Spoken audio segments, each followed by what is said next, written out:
क्या आप जानते हैं हमारे ज़िंदगी में दुख और निराशा क्यों आते हैं? दुख है हर तरफ से आती है। ये अपनी पत्नी की वजह से चोट खाते रहता है तो किसी का पति सुधरता नहीं है।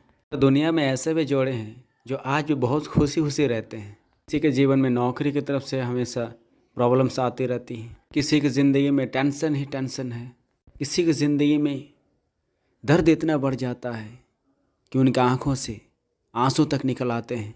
ऐसी भी घटना इस दुनिया में हुई है कि टेंशन इतना बढ़ गया कि खुद तो मर गया और अपने परिवार को भी साथ में मार दिया। क्या आप जानते हैं कि दुख क्यों आता है? बहुत सिंपल है, क्योंकि हम संसार से जुड़े हुए हैं, रिश्ते और चीज़ों से जुड़े हुए हैं।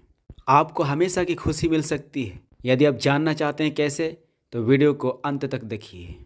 आप जानते हैं जब रिश्ते और चीज़ों में गड़बड़ी आ जाती है तो हम निराश होने लगते हैं, दुखी हो जाते हैं, रोने लगते हैं। इस दुनिया में जीने का मन नहीं करता है। परमेश्वर आपको इस हालत में देखता है तो बिल्कुल भी अच्छा नहीं लगता उसे। इसीलिए प्रकाशित वाक्य में लिखा है, वह उनकी आंखों से आंसू पोंछ डालेगा। इसके बाद मृत्यु ना रहेगी, न शोक होगा, न विलाप और न पीड़ा रहेगी। आपको पता है परमेश्वर आपको ऐसे जिंदगी देना चाहता है। इसीलिए प्रभु यीशु मसीह ने भी कहा है, संसार में तुम्हें दुख होते हैं लेकिन ढांढस बांधो, मैंने संसार को जीत लिया है। एक व्यक्ति प्रभु के पास आकर सवाल करता है, प्रभु 7 भाई थे, पहला विवाह करके बिना संतान मर गया। फिर उस स्त्री से दूसरा भाई ने विवाह कर लिया, वो भी मर गया। फिर तीसरे ने विवाह कर लिया।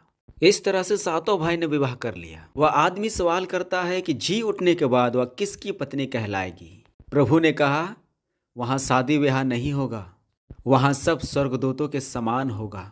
वहाँ कोई रिलेशन नहीं होगा, किसी के साथ आप जुड़े हुए नहीं रहेंगे।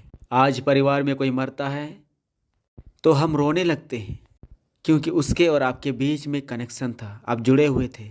क्या आप जानते हैं जो चीज़ आज आपको टेंशन दे रही है वो चीज़ वहाँ होगा ही नहीं, तो आपको टेंशन कैसे आएगा?